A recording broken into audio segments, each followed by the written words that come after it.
And it sounds like incredibly powerful work. It also has, just speaking for me personally, it feels a little scary, you know. And how does someone work with you? How do you help them feel safe enough to really start going down into it? So here's the good news about this. This is the really good news about this, is we're not doing hypnosis where we're digging in somewhere and we don't know what we're going to find.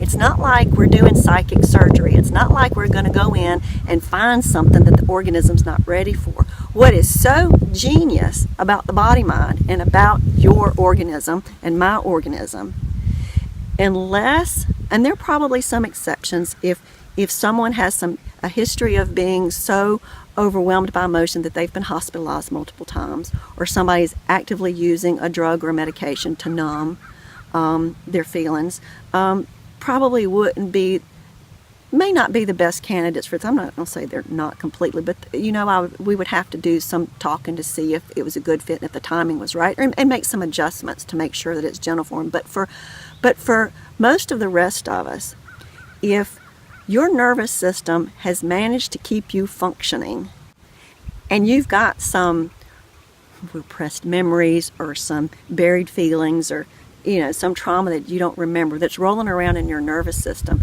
if you're functioning well and you're doing fine, don't worry about it. But if you're finding that you've got some health issues going on and the doctors really can't find a physiological basis for it, if you find that you're in a relationship and things are pushing your buttons and you have a suspicion that the feelings that are being triggered in you are bigger than what the situation warrants, if you find yourselves in the same kind of relationship over and over again, different guy, same pattern, if you find that you're stuck in work or in any time that you feel stuck,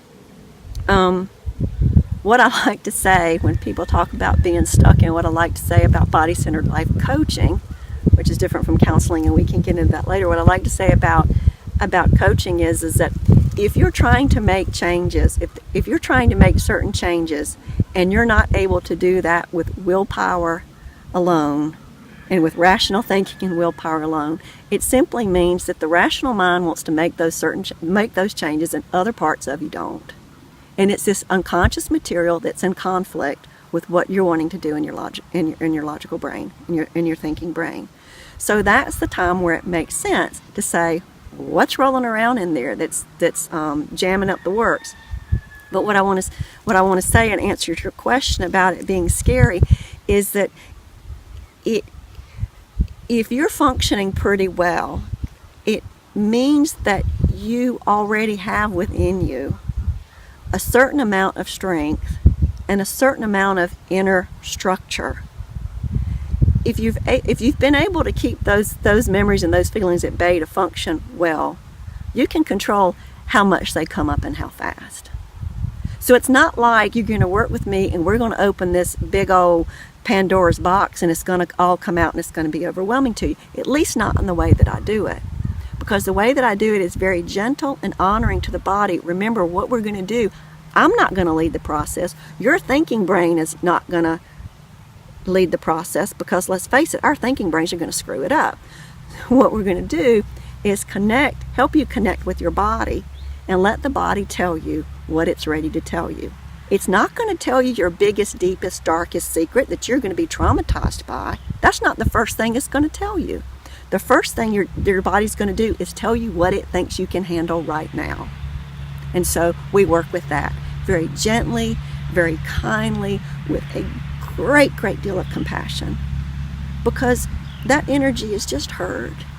It's just heard. And it just wants somebody to listen. And somebody to hear that it's heard. And honestly, that's what good traditional talk therapy is all about. A safe place for the wounded parts of us to be seen and be given compassion to and be given a safe space for. That's when traditional counseling is good. That's when it's good. And why?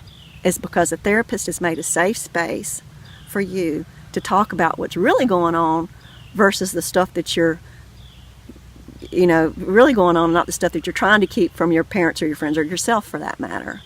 So when the therapist can make it that safe for you to talk about what's really going on and not judge, be a constant, stable, kind presence, that's what helps that energy heal.